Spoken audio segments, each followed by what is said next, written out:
Mais uma noite santa, segunda noite santa, que vai desde o pôr do sol do dia 26 de dezembro até o pôr do sol do dia 27 de dezembro. Então, boa noite, bom dia ou boa tarde para todas as pessoas que estiverem nos ouvindo aqui, falando um pouquinho mais sobre as noites santas e sobre toda a nossa cosmogênese, toda a nossa cosmologia, toda uma visão de mundo que parte desde o início da criação, para que a gente se entenda corretamente como ser humano e como a gente faz parte de todo esse imenso cosmos de amor, de todo o universo e como é que a gente se relaciona com ele. Do microcosmos ao macrocosmos, do macrocosmos ao microcosmos e os nossos processos de iniciação, de evolução espiritual. Muito bem. Hoje, deixa eu contar uma coisinha que eu não contei até agora e é importante para vocês entenderem.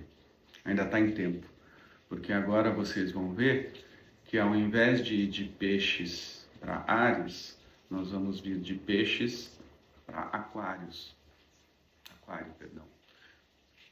A gente está indo no sentido contrário do sentido em que as constelações elas evoluem ao longo do ano.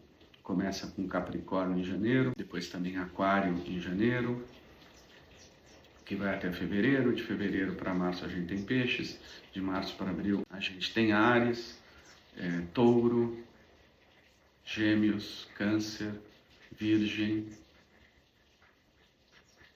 Libra, Escorpião, Sagitário e no finalzinho do ano começa de novo Capricórnio, que vem até janeiro. Essa é a ordem com a qual a gente está acostumado. Mas na realidade, essa ordem existe porque o Sol percorre essas constelações todas, esses signos do zodíaco, no sentido horário, tá? Como eu estou fazendo aqui. Mas esses signos se formaram no sentido anti-horário. Então a gente tem primeiro Áries, depois a gente tem Touro, depois a gente tem Gêmeos, Câncer e assim por diante, no sentido contrário. Nas 12 noites santas prevalece essa ordem cósmica em que o Sol percorrendo no sentido horário e não como foi a formação no sentido anti-horário, ele vai voltando para trás e não como a gente tem nos 12 meses do ano. Então, da constelação de Peixes, a gente vai retroceder para a constelação de Aquário. Aquário, então, é a constelação que rege os impulsos da segunda noite santa. Tem mais uma coisinha que eu esqueci de compartilhar antes, que é uma correspondência que existe entre cada parte do nosso corpo e estas constelações. Então, a gente tem isso desde Peixes, que foi o que eu esqueci de comentar. Peixes rege a estrutura dos nossos pés. Então, há uma sabedoria divina enorme para ter feito o arco dos nossos pés, a estrutura do calcanhar, a estrutura dos dedos, tudo que nos permite termos equilíbrios no mundo, equilíbrio no nosso caminho sobre a Terra. Então, é isso que a gente busca na constelação de Peixes. Retidão para lidar com as forças adversas.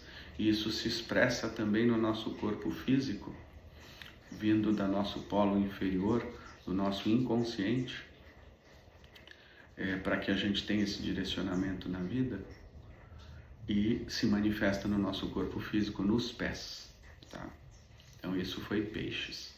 E agora em Aquário, na segunda noite santa, a gente recebe impulsos que estão conectados à nossa tíbia, a parte inferior da perna, onde fica a batata da perna, como a gente diz aqui no Brasil, e que tem a ver também com o início do caminhar do ser humano. Só que agora é um caminhar em que o ser humano pode se conectar ao seu anjo da guarda. Como vimos, o anjo da guarda é o nível das hierarquias celestiais mais próximo dos seres humanos.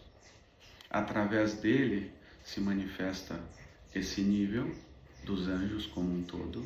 Nossos anjos podem se comunicar com os anjos de outras pessoas e a partir daí criar realidades positivas para nós nessa interação superior com outros seres humanos. Os anjos, através de outras pessoas, podem ajudar que as pessoas criem realidades para nós e nos tragam sincronicidades, ou como a gente já falou, Deucidências, Jesus-cidências para alguns, plena sincronicidade. Nada é coincidência. Então os anjos da guarda podem fazer tudo isso. Eles são os seres da vida. Cada hierarquia recebe um nome, diferentes nomes. Um desses nomes é que os anjos são os seres da vida. Assim como a nossa materialidade física está relacionada à Terra, os anjos estão relacionados, que seria o homem, né? No primeiro momento. Aquário está relacionado ao elemento água. O símbolo do aquário é esse. A palavra aquário, na realidade, poderia ser melhor traduzida como o aguadeiro. O símbolo dele é um ser humano com um pote de barro, que representa o elemento terra, mas cheio de água, e essa água sendo despejada na direção da terra, na direção do ser humano. Então esse símbolo que é do aguadeiro representa que a partir do nosso anjo da guarda são derramadas sobre nós as energias de vida da realidade dos anjos, da realidade etérica, do elemento água. Existe aí o que se chama de éter sonoro, éter numérico, como a força que cria o elemento água. Esse elemento etérico é também o elemento do amor. É através do etérico, do nosso próprio corpo etérico, que o amor se manifesta.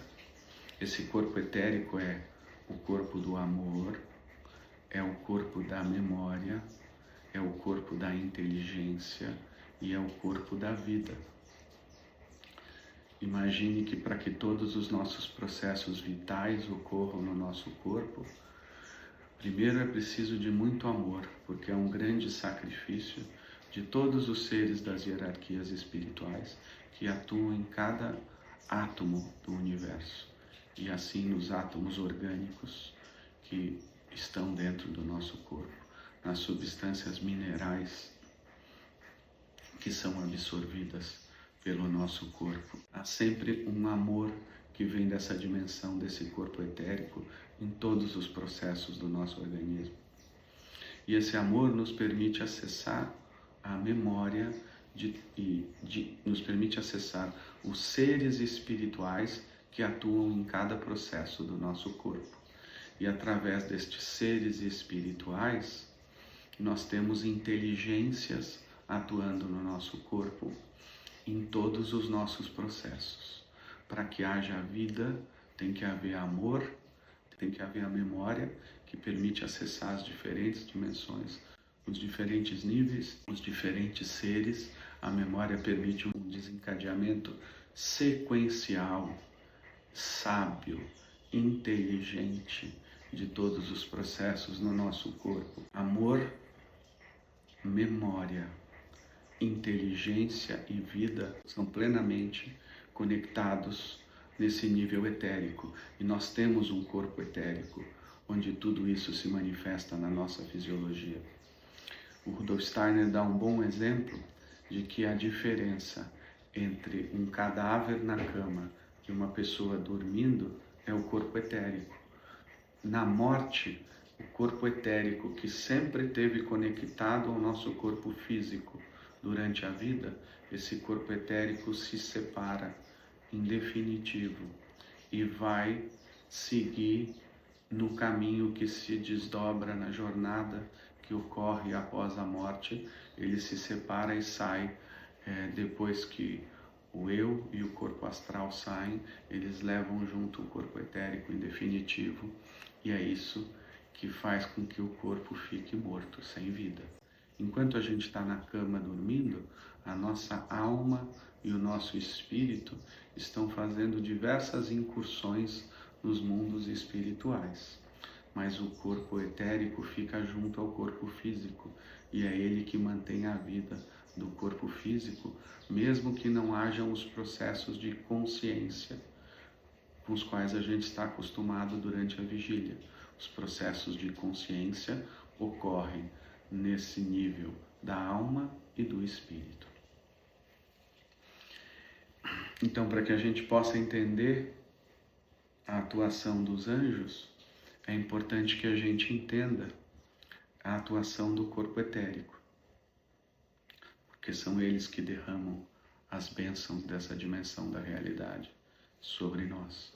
E o símbolo, essa força emana mais fortemente dos céus da constelação de Aquário, porque é uma escada sequencial para níveis cada vez mais elevados. Os anjos são chamados também de seres do crepúsculo, exatamente por essa relação que existe com o fato do corpo etérico ficar conosco à noite enquanto dormimos. Enquanto dormimos, essa força dos anjos atuante no corpo etérico garante que os processos anabólicos que recuperam sistema nervoso e recuperam toda a nossa fisiologia à noite ocorram. Então, quando começa aí o pôr do sol, o entardecer, o anoitecer, esses seres vêm e dão aquele primeiro impulso que vai se continuar e se acentuar durante todo o nosso processo noturno, enquanto dormimos. Dormimos para a realidade material. E aí não é o veículo para as nossas experiências, não é mais o corpo físico que é ligado a essa realidade material e a consciência de vigília. Há um processo simplesmente de recuperação, enquanto a alma e o espírito continuam fazendo suas experiências com um outro veículo, que é o corpo astral e o nosso corpo espiritual, o corpo do eu. Esse é o processo. Nós já vimos que a nossa meta evolutiva é nos tornarmos primeiros seres da dimensão do reino dos anjos, depois seres do reino dos arcanjos, da dimensão dos arcanjos, arqueus, exousiai o Elohim, dinamis, os seres do movimento, quiriótetes, tronos, querubins, serafins. E aí uma 10ª hierarquia, que é a hierarquia já no nível da Trindade Divina, a 10ª hierarquia espiritual, como seres do amor e da liberdade, quando alcançarmos o nosso pleno desenvolvimento. Isso está muito, muito, muito, muito, muito, muito, muito distante. Tá? Nós podemos falar de pelo menos, é uma conta grosseira que eu faço, mas pelo menos 35 mil anos, talvez 45, talvez mais 1000 anos, para que a gente atinja ainda a primeira etapa, que é a primeira etapa como seres do nível dos anjos. Vamos imaginar que uma encarnação terrena, ela ocorre de forma acelerada de 700 em 700 anos, mas ela poderia ocorrer só de 2100 em 2100 anos. Vou explicar um pouquinho mais sobre isso. O que tem a ver com tudo que a gente está falando. O Sol, ele percorre também esses signos do zodíaco em períodos de 2160 anos, que somados vão dar, somados ou multiplicados por 12, para os 12 signos, vai dar 25.920 anos.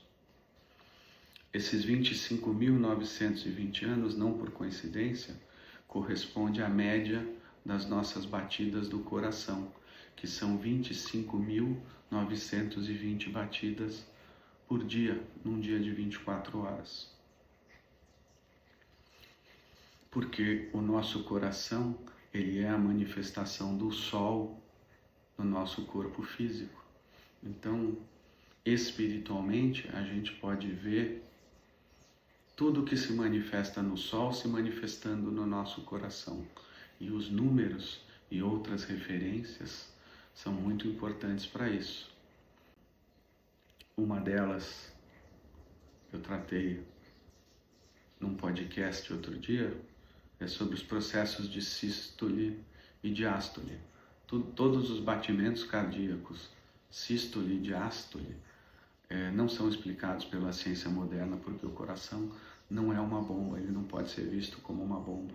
E a gente consegue provar isso com elementos da ciência moderna. Só que a ciência não sabe explicar de onde vêm esses movimentos. Vem do nosso espírito.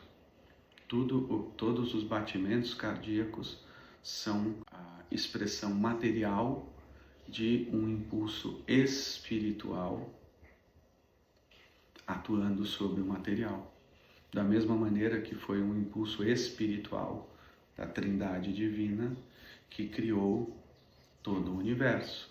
Criou um Sol central, que nós falamos dele na introdução, que pode ser visto quando a gente olha para as Pleiades.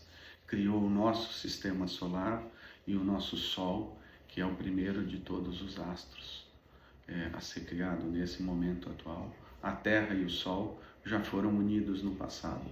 E aí o Sol se separa da Terra, porque os seres do Sol, eles têm uma evolução mais rápida e os seres terrenos precisam de uma diferente velocidade de evolução. Então criou-se uma harmonia pela atuação dos querubins novamente, que atuaram para permitir essa separação do Sol e da Terra. Se a gente pegar relatos da ciência moderna, descobertas da ciência moderna, a gente pode ir fazendo toda uma construção que leve a esse entendimento, até pelos conhecimentos da ciência moderna. E da mesma maneira, a Lua já esteve unida à Terra e a Lua saiu da Terra. Essas teorias já são teorias, inclusive, bem elaboradas pela nossa ciência moderna. Do nosso coração também, como o centro de tudo, partem todas as forças para a nossa fisiologia. Então nós fizemos esse grande parêntese sobre o coração, que pode ser um tema para dezenas e dezenas de horas num podcast para tratar sobre o nosso coração humano, que tem todo o universo em si, assim como o Sol tinha todos os planetas dentro de si.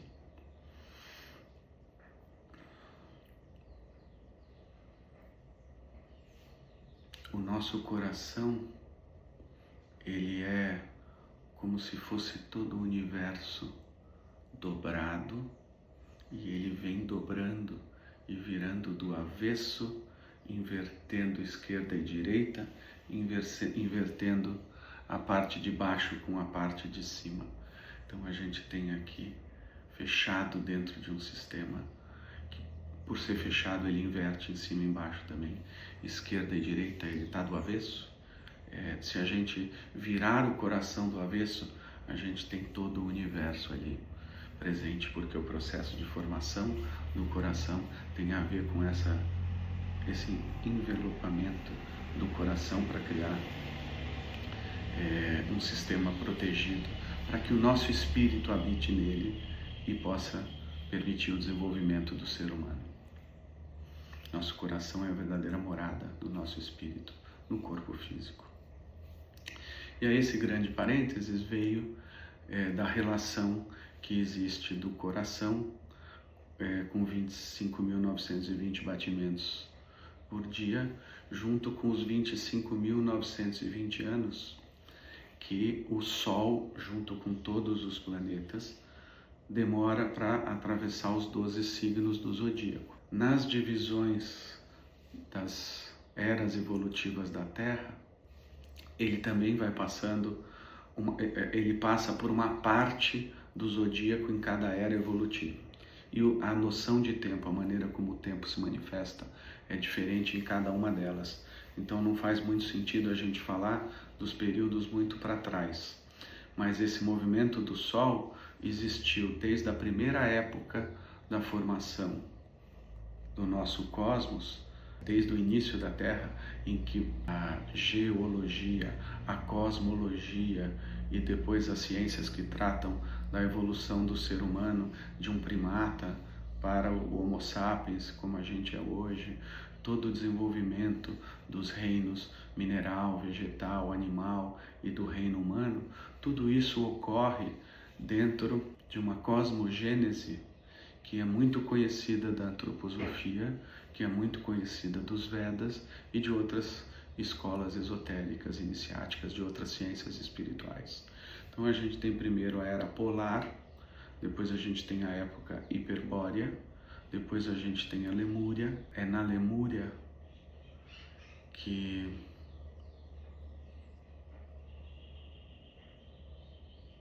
eu vou dizer aqui que é na Lemúria que a Lua se separa da Terra.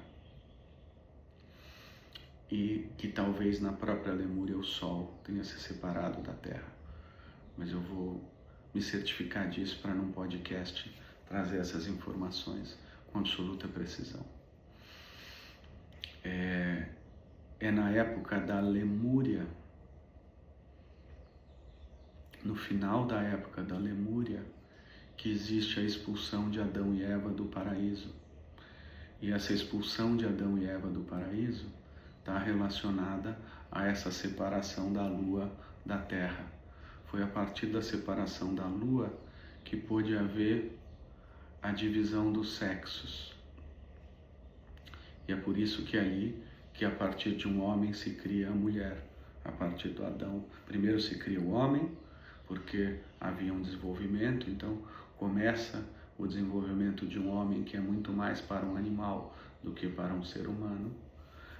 Quando Adão e Eva viviam no paraíso e ocorreu toda a tentação da maçã, o ser humano ainda era um ser quadrúpede, não havia desenvolvido ainda a sua postura ereta como ser humano para se tornar um bípede e andar sobre as pernas apenas.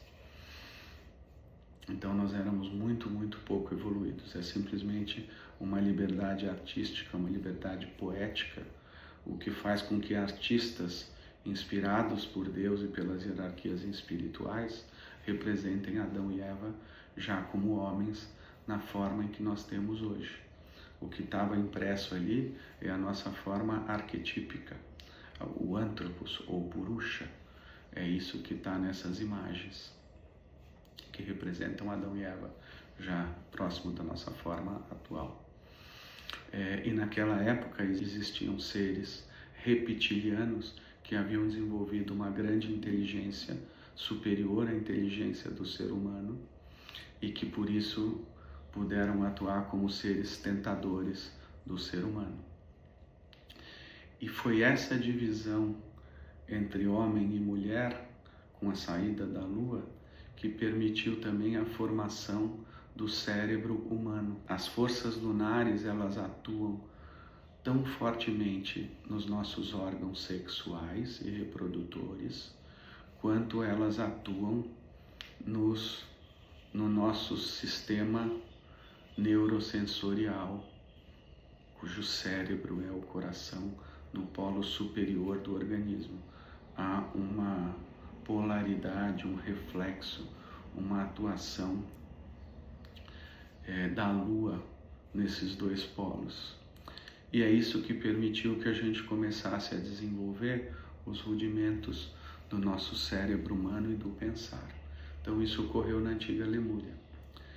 E depois veio o período que é o período da antiga Atlântida. Nesse período, já faz sentido a gente falar na passagem do tempo de uma maneira semelhante como a gente fala da passagem do tempo na nossa época atual, que é a quinta época cultural ou a época pós-Atlante. A Atlante foi a quarta, após Atlante é a quinta. Nessa era Atlante, eu comentei num dos vídeos introdutórios que o ser humano ainda não tinha nenhuma faculdade intelectual, não tinha ainda nenhuma faculdade de raciocínio lógico. O que existia como rudimento no início dessa era a memória, porque a memória ela não está ligada ao nosso aparato físico, ao sistema neurosensorial e ao cérebro físico. Até hoje a ciência não conseguiu localizar no nosso aparato físico o nosso disco rígido, entre aspas, onde fica armazenada a memória, o nosso disco de memória, porque efetivamente isso não ocorre. O nosso cérebro físico não é mais que um mero processador de informações que chegam até nós através de seres espirituais. Pensamentos são seres espirituais captados pela nossa antena desse cérebro físico ligado ao cérebro etérico, que é por onde realmente entram os pensamentos dos seres etéricos para o cérebro etérico, para o cérebro físico. Esse é o processo. Mas não é mais do que um processador, porque a memória está no corpo etérico. Pelo fato da ciência não ter descoberto ainda onde está a memória, mas apenas mecanismos por onde a memória opera no cérebro, a ciência, pensando da melhor forma possível com a qual se consegue raciocinar logicamente, intelectualmente, racionalmente, considerando que só existe a realidade material, ou seja, um pensamento meramente materialista, a ciência então levanta uma hipótese que nunca foi comprovada e permanece então como hipótese, mas que apesar disso é usada como fundamento de uma ciência que acaba se tornando mero misticismo lógico, misticismo materialista. Ela desenvolve toda uma outra teoria sobre como existe a relação da memória com outras manifestações do ser humano, porque esta hipótese nunca foi comprovada. E aí constrói-se um castelo de cartas a partir de algo não comprovado, mas dentro de um pensamento materialista que é totalmente lógico e que não há nada de errado com isso. Faz parte do nosso momento evolutivo que a gente raciocine dessa forma, porque se a gente não tivesse focado a nossa consciência sobre as coisas do mundo material e apenas através dos 5 sentidos, este cérebro físico, que está relacionado à materialidade física, não poderia ter se desenvolvido de forma tão maravilhosa. O nosso aparato, todo o corpo físico, é algo maravilhoso, é uma criação dos deuses, e o cérebro também, e por isso ele é maravilhoso em toda a sua forma e funções, toda a sua estrutura, toda a sua funcionalidade, e tudo que ele nos permite. Só foi possível esse desenvolvimento porque nós ficamos privados do acesso à percepção espiritual. Isso teria desenvolvido outras faculdades espirituais, outros órgãos espirituais, órgãos de percepção clarividente, mas não teriam permitido o desenvolvimento do cérebro físico. O cérebro físico está relacionado ao meio ambiente físico, e para que esse meio ambiente físico viesse para dentro da nossa constituição, da nossa corporalidade física, era necessário esses 5 sentidos físicos que nos conectam ao mundo físico. Imagine que tudo que a gente recebe pela nossa retina é depois projetado uma série de instrumentos para dentro do cérebro, uma série de mecanismos. Então foi essa relação com a realidade material que permitiu o desenvolvimento de toda a parte óptica relacionada ao cérebro, o mesmo com a parte auditiva, olfativa, paladar, sensações táteis, e também o relacionar e conhecer essas coisas e nomeá-las. Nomear tem a ver com o cérebro, tem a ver com o pensamento. Nomear, conhecer todas as coisas que existem na nossa realidade material. Então tudo isso foi necessário, mas isso veio depois da memória. Então isso só pôde ocorrer a partir da separação da lua e da separação dos sexos, porque na separação dos sexos as forças que viriam totalmente para a formação de um corpo físico, que seria um corpo físico unissexuado, ainda andrógeno, uma parte dessas forças apenas, ela vem para o corpo físico, e a outra parte dessas forças permanece no corpo etérico, como forças formativas, forças de vida e forças que permitem a vida e a atividade cerebral. Então todos nós como seres humanos, nós temos um corpo físico. Se uma alma, eu não vou dizer homens ou mulheres, tá? A melhor linguagem antroposófica é, se nós somos uma alma encarnada num corpo masculino, nós vamos ter ainda um corpo etérico que é feminino. E se nós somos uma alma encarnada num corpo feminino, nós vamos ter um corpo etérico que é de polaridade masculina. Porque no homem, ou na alma encarnada num corpo masculino, aquele molde etérico se desenvolveu num corpo masculino e ficou preservada uma parte dessa energia feminina no corpo etérico. E é essa energia etérica que fica preservada e que só foi possível essa preservação nessa polaridade com a separação dos homens em dois sexos, a divisão da humanidade em dois sexos.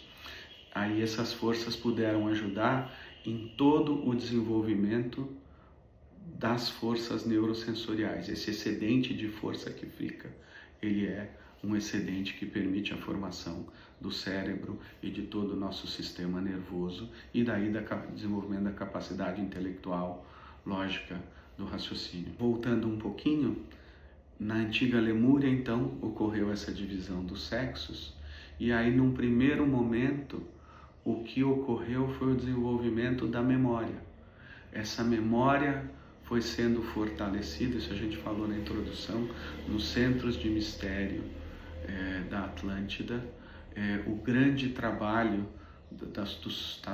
lá se chamavam raças e não civilizações, porque fisicamente eram todos muito distintos, a ponto de se usar uma terminologia de raça que não cabe mais hoje. Hoje nós somos civilizações, nós somos diferentes culturas, nós somos diferentes povos, mas não mais raças no mundo atual. Na Atlântida, em que essa formação do corpo físico com a divisão foi sendo feita, essa divisão em raças, ela existia fortemente, até para que nas diferentes raças algo de diferente e de importante nesse novo corpo físico em formação pudesse ser mais desenvolvido e oferecer isso como molde para o todo da humanidade. Então foram 7 diferentes raças na Atlântida, em 7 diferentes períodos, que já podem ser contados com um tempo semelhante ao nosso tempo atual, mas onde toda a evolução ocorria muito mais lentamente do que ela ocorre hoje. E a principal faculdade, então, que foi desenvolvida na Atlântida era a memória. E por isso todos os atlantes eles eram clarividentes.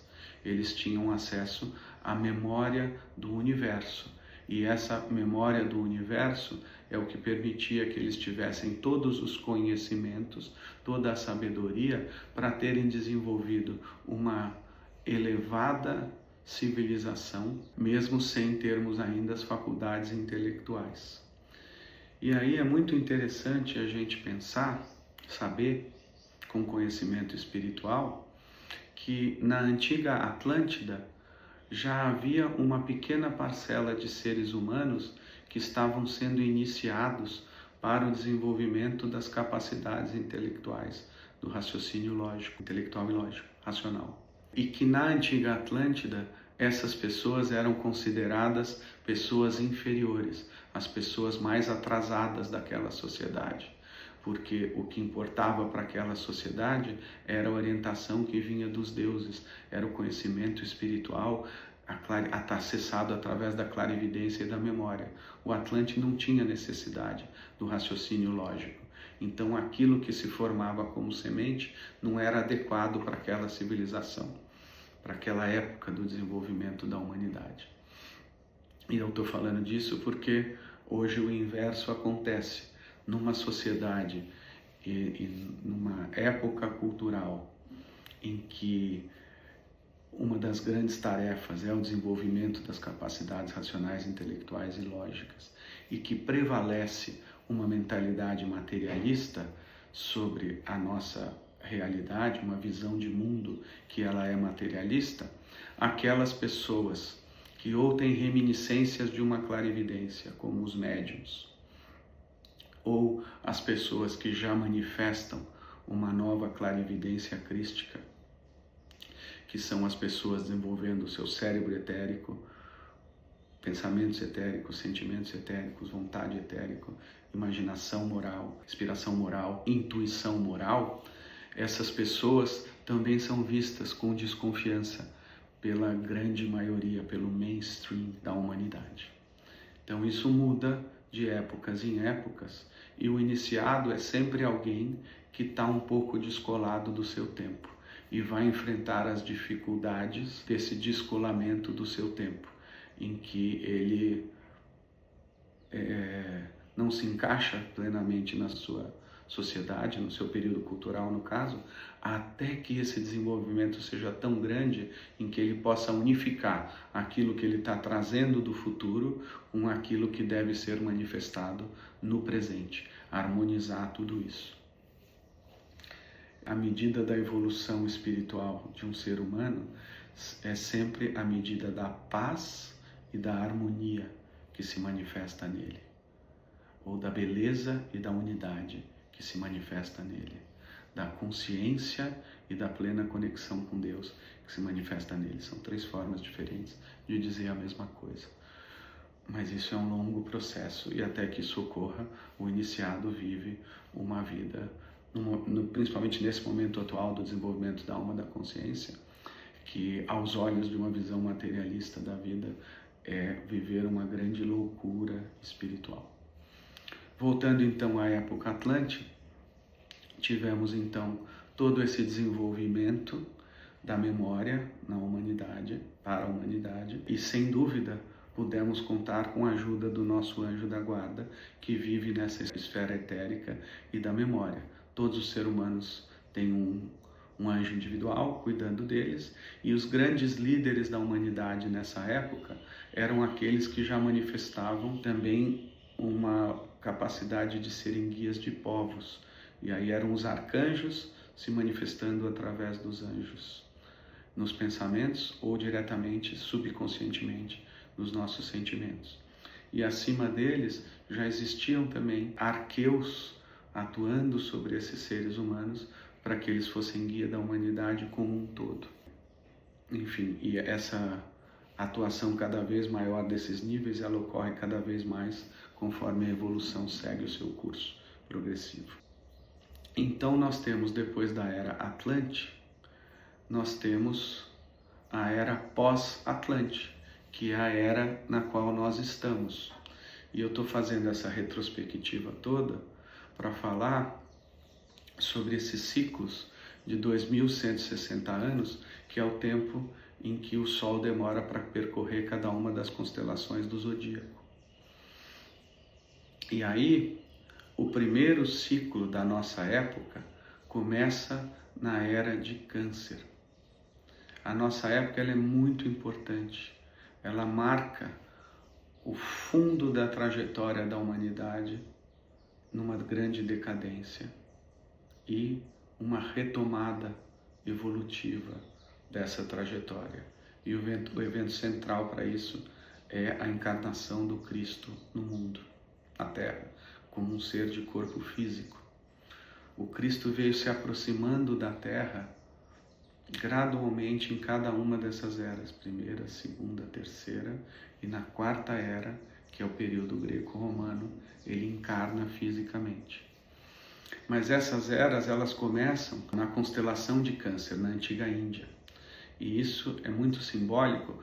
A constelação de Câncer no nosso corpo, ela está nos nossos pares de costelas. São 12 pares de costelas, cada um representa uma das 12 constelações do zodíaco, e assim como o círculo do zodíaco, ele é um círculo protetor para o nosso desenvolvimento com o Sol no centro, todos os planetas, e assim nós temos o coração e os outros órgãos do nosso corpo, cada um deles correspondendo a um planeta.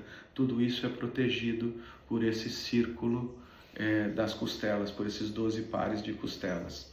Então, para um bom início da nossa era, nós tivemos também a atuação dos querubins nessa constelação de Câncer, que tem uma correspondência com o signo do zodíaco como um todo. Então, a gente começa ali há mais ou menos 11 mil anos atrás. Depois de 2160 anos, a gente vem para a segunda era, que é a era persa, onde se manifestava a constelação de Gêmeos, e todos os ensinamentos relacionados a essa época têm a ver com as emanações das forças espirituais, com esse formato trazendo esse conhecimento da polaridade de bem e do mal, tá? Vou voltar um pouquinho aqui para a antiga Índia para isso ficar mais claro, mas na antiga Índia o Cristo era visto nas grandes distâncias cósmicas como Aditya, o primeiro a ser nascido na formação do universo, ou como Vishvakarma, o universo, o macrocosmos como um todo. Mas o Cristo ainda era relacionado ao macrocosmos. Ele não havia chegado tão próximo da dimensão do ser humano como chegou depois.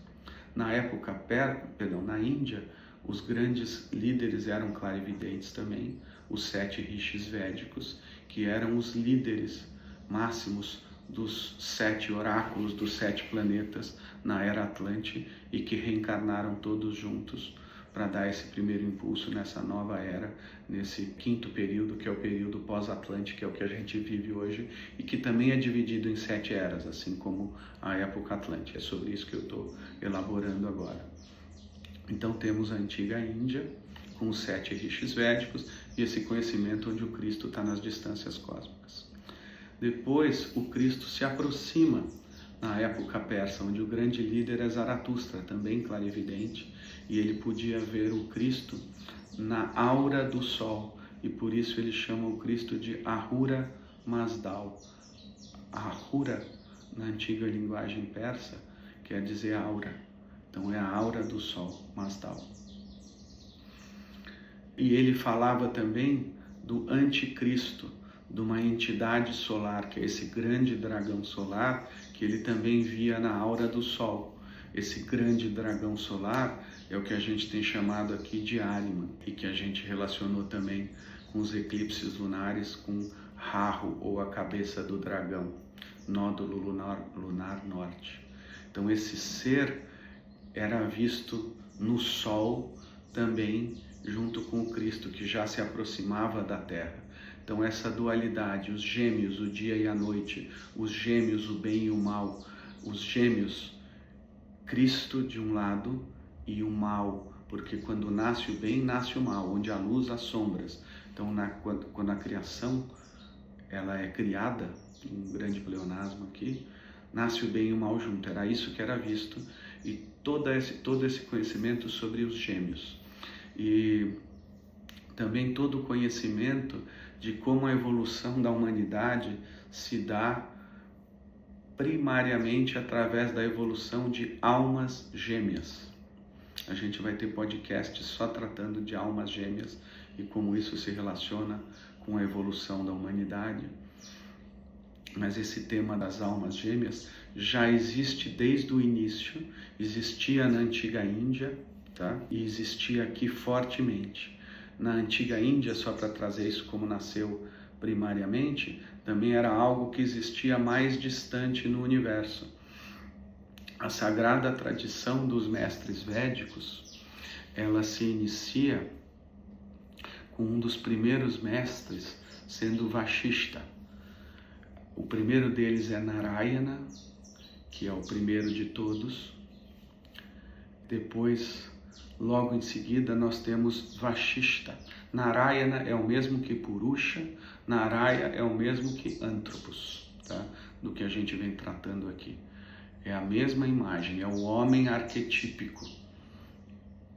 Nara quer dizer homem, tá? Então é esse homem cósmico. Naraya quer dizer homem cósmico, assim como Purusha é o homem cósmico, assim como Antropos. Esse homem cósmico que existe na totalidade unificada dos signos do zodíaco e que a gente, nós como seres humanos, devemos superar todas as nossas animalidades e nos tornarmos verdadeiramente humanos, nos elevarmos ao nível humano. Por isso que o signo do zodíaco é um signo que tem todos esses animais aí. É um símbolo de que a gente tem que superar a animalidade, integrando tudo através do espírito, e aí esse homem arquetípico, ele se forma entre nós. Só uma curiosidade, ou você tem animais ou você tem o homem. O único signo que não tem isso é o signo da balança. Aparentemente é um instrumento físico, mas isso já é uma visão materialista. As primeiras representações da balança, elas, ao invés de uma balança física, né, feita de ferro, vamos dizer assim, do elemento sólido, a balança era um escorpião e as suas duas garras dos dois lados. Então, uma referência às animalidades do ser humano que ele deve superar. Mas a questão dos gêmeos, das almas gêmeas como condutores da evolução humana, como iniciados, como precursores da evolução humana, ela já existe porque Vashishta, ele é alma gêmea, o segundo mestre na sagrada tradição dos mestres védicos, que mantiveram todo o conhecimento vindo dos rishis. Na realidade está aqui, ó. Essa aqui, ó, é a sagrada tradição dos mestres védicos numa representação pictórica. É o rio da vida. Aqui em cima a gente tem a manifestação espiritual e aqui embaixo a gente tem a terra, e aqui você tem o Gurudev, que era o mestre do Maharishi, membro da tradição dos mestres védicos, todo de amarelo, e Maharishi todo de branco, porque ele é um discípulo, um eterno aprendiz. Então você tem o movimento dos deuses, dos mestres em direção aos homens, e aí você tem um movimento de homem, dos homens em direção a Deus. Quando você representa alguém, um mestre de amarelo, ele está nessa linha de Deus em direção aos homens. E de branco você tem o homem em direção a Deus. O Maharishi é o principal representante dessa linha de desenvolvimento do homem em direção a Deus. Um dia a gente vai poder falar sobre isso. Mas logo aqui em cima, a gente tem Vashishta. Vashishta, ele é alma gêmea com Arundhati. E assim como eles encarnaram na Terra, eles também existem como astros no céu. Eles existem numa constelação, existem na forma de duas estrelas, que são Mitsar, que se não me engano é o Vashishta, e Algor, que é Arundhati. E essas são as duas estrelas no céu que têm uma órbita própria e totalmente dependente uma da outra. Nenhuma outra órbita, nenhum outro planeta influencia. É só uma que influencia a outra, a sua órbita. Isso é medido pela astronomia já, pela nossa ciência atual. E isso representa então um sistema isolado em que todo o karma destas duas almas gêmeas é dependente um do outro. E é isso que permite uma evolução acelerada. Não é necessário uma grande compensação de karma a cada encarnação com todas as outras almas e todos os outros seres ao redor delas, nas suas biografias, nas suas diferentes encarnações. Os grandes eventos kármicos entre uma e outra ocorrem de forma independente entre elas. Então é mais fácil, e aí você pode acelerar a evolução de encarnação em encarnação com esse saldo de débitos ou com esse recebimento de créditos kármicos também nesse sistema isolado. Então isso já existia lá e depois, assim, esse é um pedaço de todo o conhecimento védico e ele não é central. Outras coisas são centrais no conhecimento védico. Mas quando a gente vai para o segundo período cultural, que é o persa, essa polaridade de bem e de mal, ela passa a ter uma importância maior dentro dessa cultura e dentro desses ensinamentos. E aí que entra a questão do Cristo e de Ahriman como seu adversário, vistos no Sol e na aura solar. Todas essas explosões solares, as manchas negras no Sol, elas são manifestações de seres bastante negativos. Naquela época de Ahriman, hoje Ahriman já se aproximou muito da Terra, então o que vem hoje nessas explosões solares são as forças do demônio solar Sorra, atuando através dos Asuras, depois alcançando aqui a Terra. E aí uma outra curiosidade, já que nós chegamos nisso, a antiga Atlântida terminou num grande cataclisma, ela foi afundando aos poucos em diferentes partes do planeta. Existia uma concentração na ilha de Atlântida, mas a civilização Atlântida tomava toda a Terra. E a Terra foi submergindo aos poucos em diferentes locais, mudando a configuração dos continentes. A África separou da América do Sul, a Europa muda com sua configuração, a América também. Tudo isso vai mudando e isso ocorre gradualmente conforme a consciência do ser humano atlante vai decaindo. Foi a queda da consciência do ser humano atlante, usando de maneira ruim as forças etéricas às quais ele tinha acesso, junto com a memória, e essa forma ruim de utilizar significa fazer magia negra com essas forças etéricas, num linguajar esotérico, ocultista, de ciência espiritual mais atual. Um dia a gente vai falar disso, talvez muito disso em uma série específica, e como parte de diferentes séries, esse tema sempre pode vir à tona. Mas então essa queda da consciência da humanidade gerou grandes cataclismas, assim como nós falamos na introdução que os cataclismas atuais, momentos apocalípticos que a gente está vivendo, estão relacionados à revelação do Cristo, mas a gente não poder ter acessado conscientemente tudo que a gente pode receber dele, e aí a destruição ela acaba substituindo aquilo que poderiam ser processos de construção, de elevação, um maior desenvolvimento da nossa consciência, no caso da alma da consciência, alma espiritual nesse nosso momento. Mas então a civilização atlântica ela foi decaindo e há um evento que é medido pela astronomia moderna, que foi uma grande explosão solar. Essa grande explosão solar que ocorreu entre 11 e 12 mil anos atrás é exatamente o que levou a cabo o fim definitivo e que a parte central do continente atlântico, essa ilha no norte, onde hoje é o Oceano Atlântico, no norte da Terra, no hemisfério norte, onde hoje é o Oceano Atlântico, que ela viesse a afundar de vez. O que é essa explosão solar? Essa explosão solar atuando no clima da Terra, nos fenômenos dos elementos da Terra, é simplesmente a atuação de uma força espiritual, dessa força espiritual superdestrutiva, que é esse demônio solar Sorhat, e que volta a atuar fortemente nos fenômenos climáticos na Terra a partir de 98, e algo que vem numa intensificação muito grande, que pode atingir o seu cume agora em 2025 e 2026.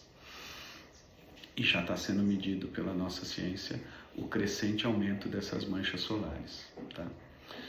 Muito bem, outro parêntese grande e fechado.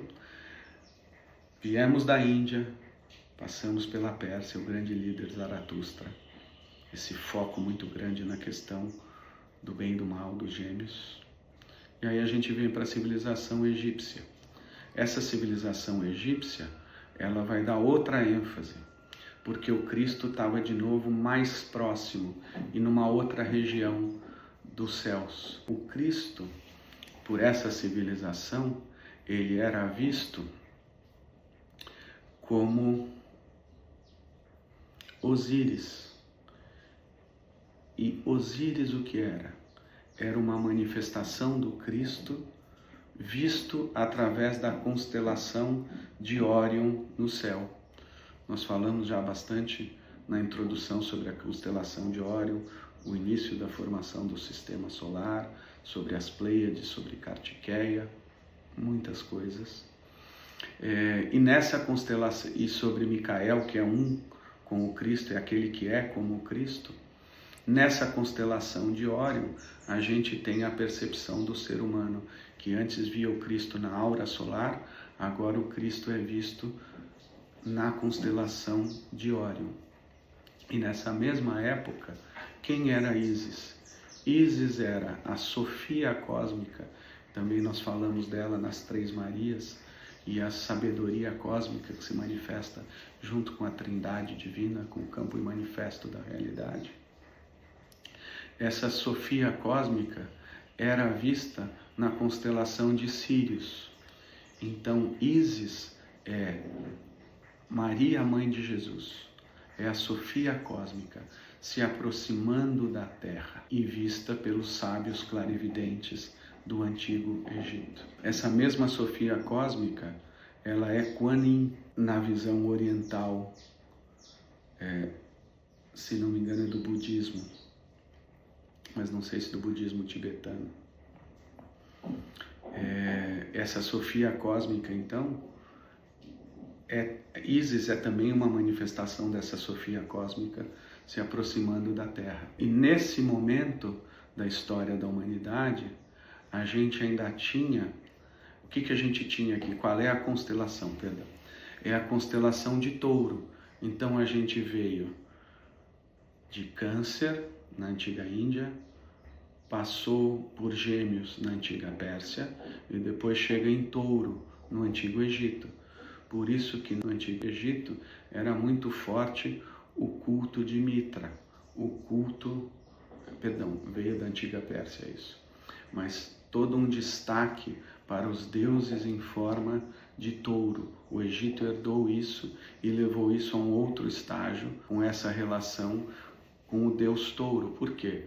Eram as bênçãos, dádivas e graças e os impulsos espirituais necessários para a evolução da humanidade naquela época vinham todos da constelação de Touro, tá? Os chifres de touro também colocados em diferentes deidades egípcias, tudo isso se relaciona a essa era que era regida pela constelação de Touro e o Cristo já se aproximando mais da Terra. E aí num quarto momento a gente vai ter então a civilização greco-romana, onde o Sol se move e vai para a constelação de Áries, e é aí que nasce o Cristo encarna na Terra. Então toda essa aproximação, 1, 2, 3, 4, nesse quarto nível, nessa quarta era pós-atlântica, a greco-romana, o Cristo que como entidade espiritual vai se aproximando da Terra, ele vem e encarna como um ser humano. E nesta época que ele encarna como um ser humano, a antiga clarividência deixa de existir. A clarividência dos confins do universo permitiu a percepção do Cristo pelos antigos indianos, pelos rishis védicos. Essa clarividência, ela diminui e ela só alcança uma região mais próxima da Terra no nosso sistema solar até o Sol. Depois ela diminui mais ainda e ela só vai ver um mero reflexo do Cristo em Órion e da Sofia na constelação de Sírius. E aí quando o Cristo encarna na Terra, a antiga clarividência, ela chega ao seu fim. Só o que existem são pequenas reminiscências. E é a isto que o Cristo se refere quando na segunda-feira santa, depois do domingo de Ramos, ele de manhã, ao passar por uma figueira, ele diz: esta árvore nunca mais dará frutos. E os discípulos falam entre eles: Por que que ele amaldiçoou uma árvore? Por que que essa árvore tinha que morrer? Eles não entenderam isso nessa época. Eles não tinham a clarividência estava morrendo e a nova ainda não havia se desenvolvido. Ela se desenvolve a partir da morte e ressurreição do Cristo. Então ali ele termina com a antiga clarividência, e isso também faz parte de todo o conhecimento das escolas de mistérios, porque essa antiga clarividência, ela é representada, por exemplo, pela clarividência do Buda. Buda é uma palavra que deriva de Budi. Budi é o intelecto resoluto e Buda é aquele que desenvolveu Budi, que é o intelecto resoluto. Budi é também a palavra que denomina o planeta Mercúrio em sânscrito, que é o planeta relacionado ao grande desenvolvimento da nossa capacidade intelectual. Budi, na realidade, o planeta Mercúrio, ele é representado pelos pulmões. E a relação de Budi com o desenvolvimento da nossa intelectualidade é que dessa região central, através do sangue, mas também do oxigênio, que é ligado ao sistema nervoso, o elemento ar, sangue, elemento fogo, ligado ao espiritual, esse ar pleno de energias vitais é carregado por Budi para o polo superior, e essa energia vital, são esses impulsos etéricos que vêm do coração, através da respiração do planeta, onde está envolvido o planeta Mercúrio. Budi é que as nossas forças intelectuais podem ser desenvolvidas. Na realidade, mesmo para o pensar mais materialista, é necessário esse desprendimento das forças etéricas do coração para que elas subam para o nosso cérebro e possam permitir a vida, porque sem vida não há pensamento.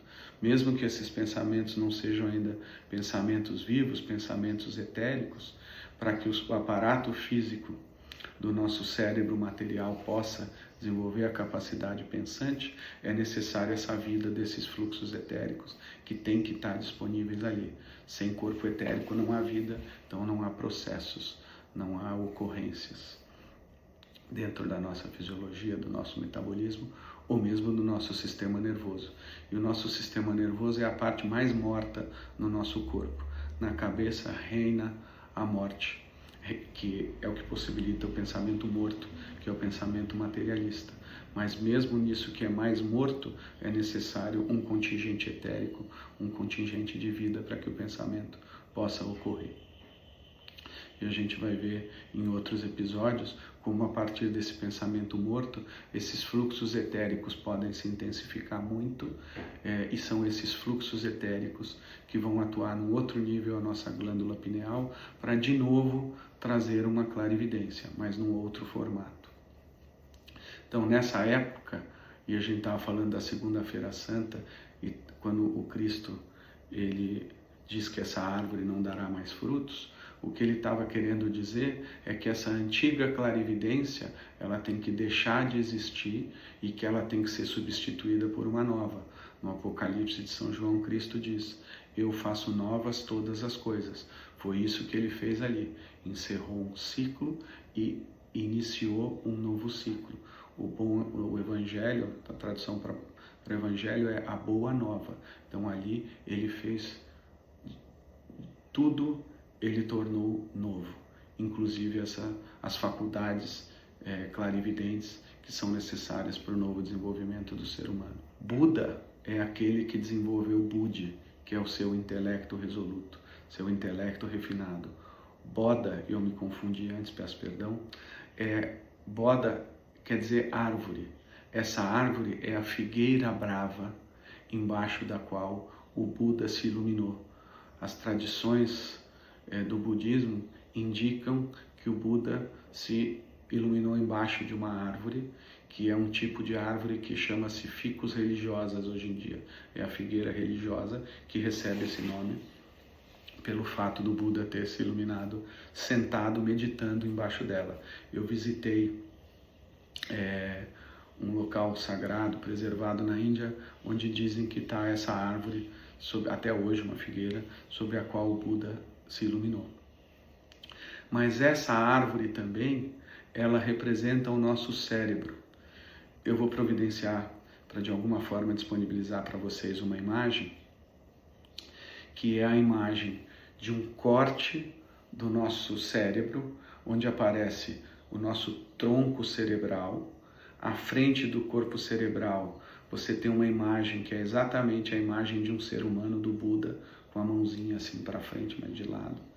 Aqui é o corpo dele, mas aqui tem uma mãozinha saindo, que é uma parte de uma inervação nervosa que se conecta com outras áreas do cérebro.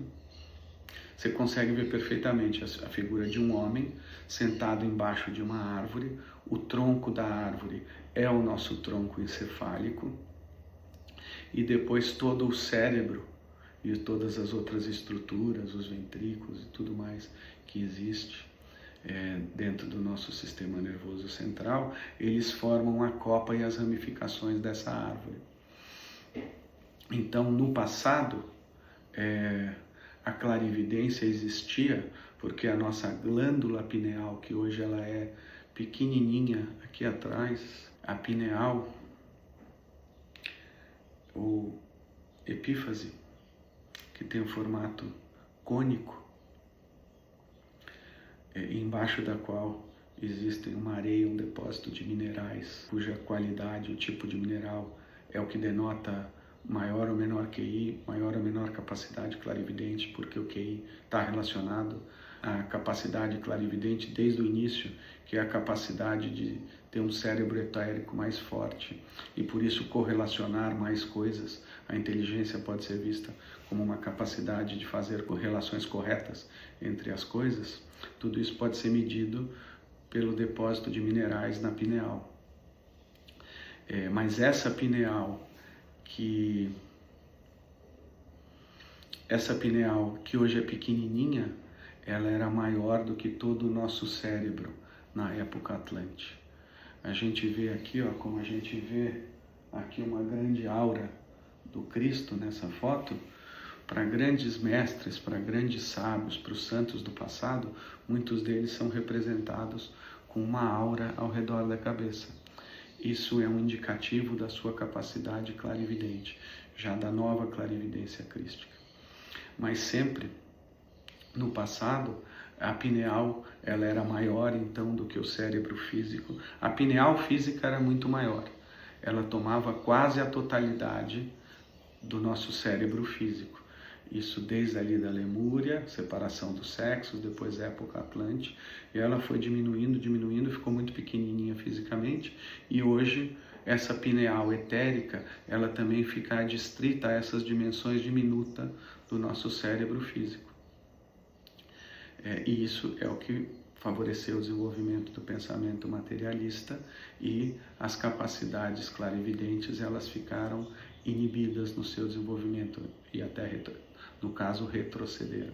Mas no passado, então, era esta árvore, era essa estrutura do cérebro com uma pineal maior e com uma pineal etérica ainda muito grande, o que permitia a antiga clarividência.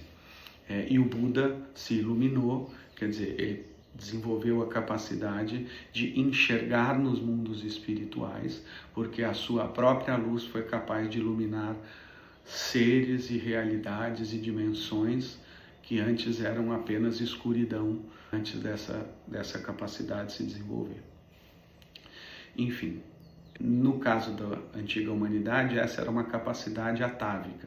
Ela era herdada hereditariamente, geneticamente, em função de toda essa conformação do nosso aparato físico, do cérebro, da pineal maior. Tudo isso, o Cristo determina que chegue a um fim naquele momento. E não era mais necessário, e era aí que eu queria chegar. Naquele momento, o Cristo pôde ser visto com os nossos 5 sentidos físicos. Ele se manifestou como um homem material, como um homem de carne e osso, como um ser humano. E aí ele pôde ser visto não com capacidade clarividente, mas pôde ser visto com aparato físico. E aí o que vem depois disso, com a nova clarividência, é que de novo a gente volta para uma escada ascendente, Assim a gente veio para o final e a gente sobe aqui no meio, ó, onde tem o ponto máximo, é o ponto da crucificação do Cristo, máxima baixa. Por isso que se diz que o Cristo foi crucificado, morto e sepultado, desceu à mansão dos mortos, ressuscitou ao terceiro dia. Esse descer à mansão dos mortos indica um movimento em que ele vai libertar as almas humanas que estavam presas à materialidade terrena, conforme essa decadência foi se acentuando, e aí ele permite que todas elas, todos nós, voltemos aos nossos processos evolutivos ascendentes em direção a essa realidade espiritual, que é o nosso destino desde o início da criação. É a nossa meta, tarefa e destino desde o início da criação, como humanidade. Não que todos nós vamos atingir isso, é sempre uma escolha individual, um trabalho individual para isso. Então, essa época cultural, onde encarnou o Cristo, ela teve também 2160 anos e foi regida por Áries. Ela veio de menos 700 a.C. até 1413 d.C. E aí começou a nossa época cultural, e que é uma época onde essa nova clarividência tem que voltar. Em termos do conhecimento védico, do conhecimento hinduísta e de outras tradições, o budismo é todo baseado no hinduísmo, outras tradições orientais, a gente viveu um período de Kali Yuga que durou 5.000 anos. E esse período de Kali Yuga, ele é marcado pela ignorância. E a ignorância é a perda desta visão espiritual.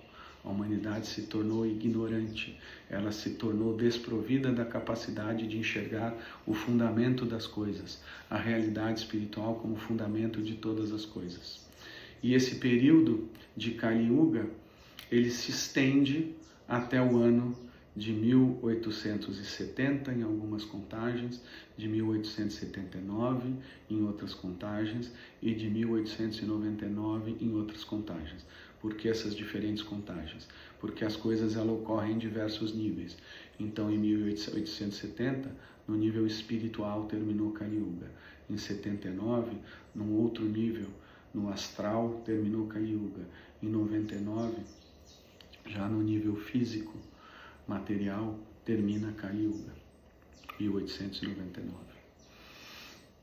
E aí, o que a gente vive como tarefa evolutiva desse nosso período cultural é que essa nova clarividência está voltando.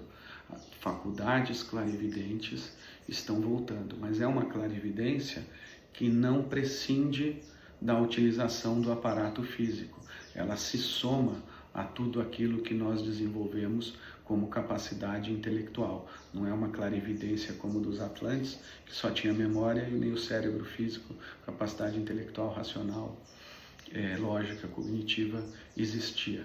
Agora a gente tem como tarefa evolutiva que desenvolver essa nova capacidade e que ela se torne um meio de atuação nossa no mundo físico material.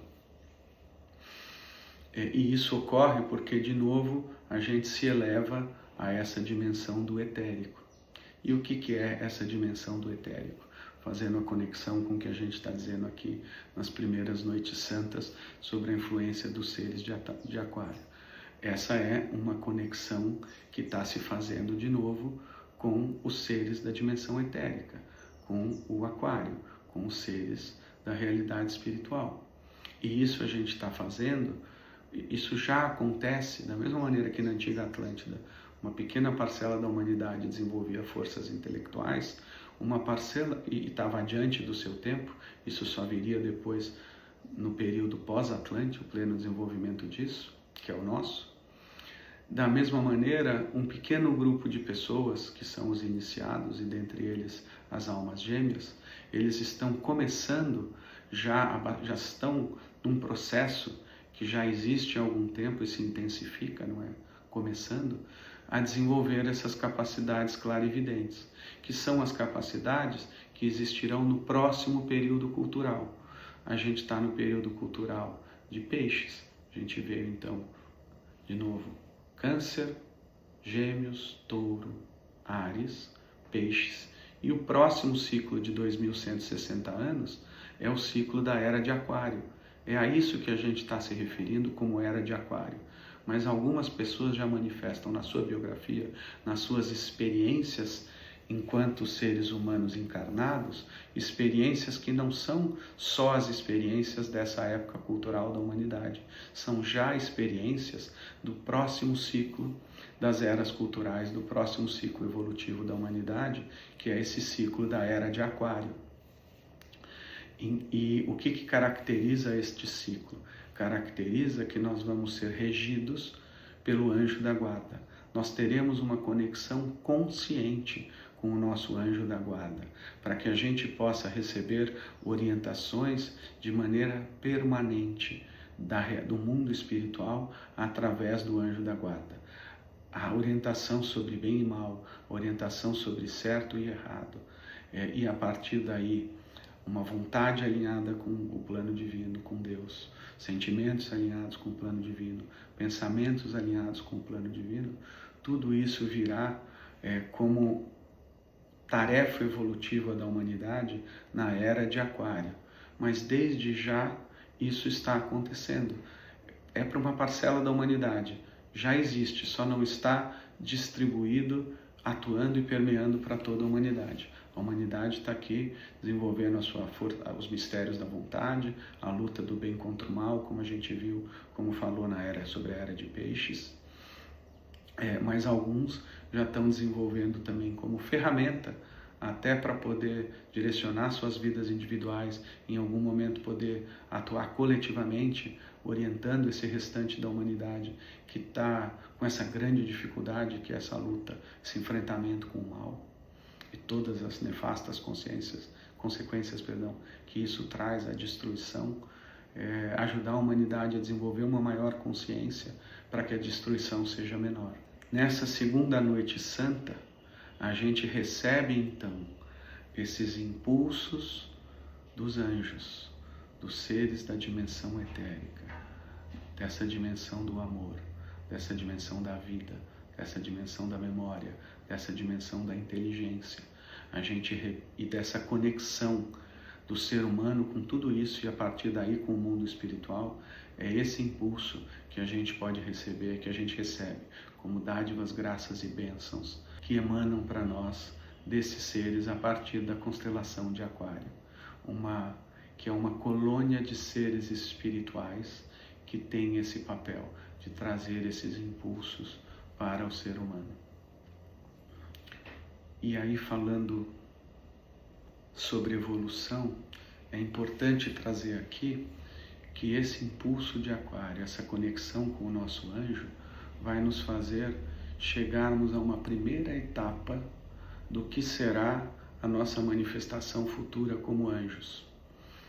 E o que é essa primeira etapa? Nós temos na nossa alma 3 níveis, que é o nível do pensar, o nível do sentir e o nível do querer. Na primeira etapa, que é o que a Era de Aquário vai nos permitir, a gente deve desenvolver aquilo que as tradições esotéricas, ciências espirituais, nos indicam como manas.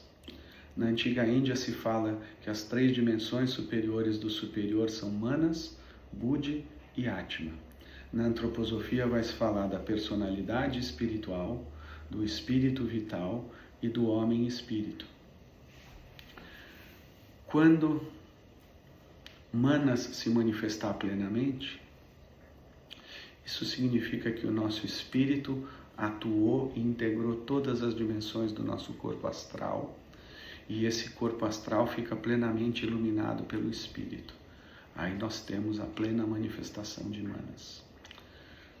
Num segundo nível, quando o nosso espírito se manifesta plenamente, não só no corpo astral, mas também em todos os níveis do corpo etérico, a gente tem a manifestação de buddhi.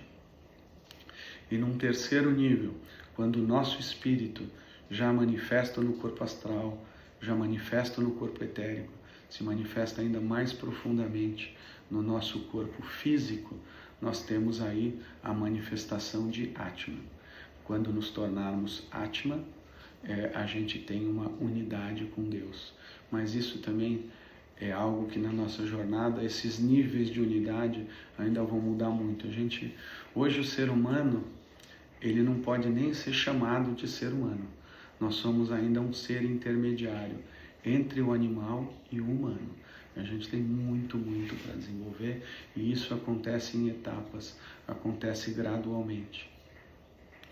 Eu ainda não disse aqui, deveria ter dito logo no primeiro episódio, mas essa força harmônica dos querubins, ela é uma força harmônica que se manifesta como espiral. E essa nossa escada ascendente, ela nos faz passar várias vezes pelo mesmo ponto, oitavas acima, dimensões acima, desses níveis do físico, etérico, do astral, do espiritual, os diferentes níveis das hierarquias, a trindade, tudo isso em espiral, onde a gente passa harmonicamente pelo mesmo ponto várias vezes, mas com uma outra percepção, com outro estágio evolutivo. Esse é o símbolo da espiral, e essa espiral está muito relacionada também aos querubins. Na verdade, a espiral é uma formação dos seres das 3 hierarquias, tá? Dos 3 seres da primeira hierarquia, serafins, querubins e tronos. Nós vamos falar ainda das formações de todas as forças físicas, da gravidade, eletricidade, magnetismo, força atômica, tudo isso dentro do contexto de quais são os seres espirituais que se manifestam e que criam todas essas forças, que hoje a física já diz que não é matéria. O átomo não existe, são só forças. É mais fácil a gente entender assim, que por trás de todas as manifestações físicas existem forças, e a partir daí que existem forças espirituais e que são apenas seres espirituais atuando. O desenvolvimento da ciência e da física quântica permite isso. Mas enfim, então a gente tem como tarefa evolutiva na era de Aquário que esse primeiro nível em que o anjo da guarda se manifesta no nosso pensar nos permita o pleno desenvolvimento do primeiro nível das capacidades clarividentes, que é a imaginação moral, ou a capacidade da imaginativa espiritual. Num segundo nível, que é mais adiante, a gente tem o desenvolvimento da inspiração moral, da inspiração espiritual e da intuição moral, da intuição espiritual, sempre num movimento progressivo. O nome esse nível do nosso Manas é um nível onde o anjo da guarda, o nosso eu superior e o próprio Espírito Santo atuam. No nível de Budi, é o Cristo que atua, e os arcanjos envolvidos no nosso desenvolvimento atuam. Num nível mais elevado de Atma, você tem a atuação direta de Deus Pai, a atuação dos arqueus no nosso desenvolvimento. Desenvolver esse primeiro nível de Manas é desenvolver o primeiro nível desta nossa parte, que é o nosso Manas individual e que é a nossa personalidade espiritual.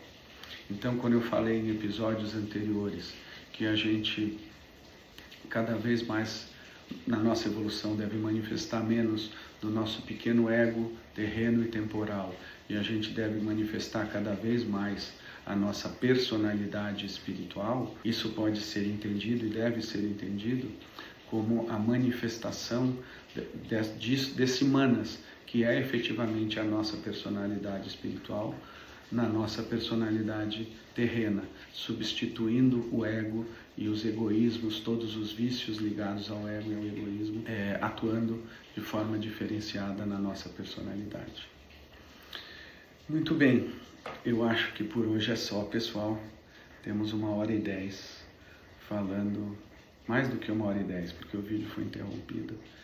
Tivemos uma grande elaboração, um grande compartilhar para falar da atuação desses seres do zodíaco na região de Aquário, na hierarquia dos anjos, atuando nessa nossa escada ascendente, na nossa evolução. Namastê. Muito obrigado a todos.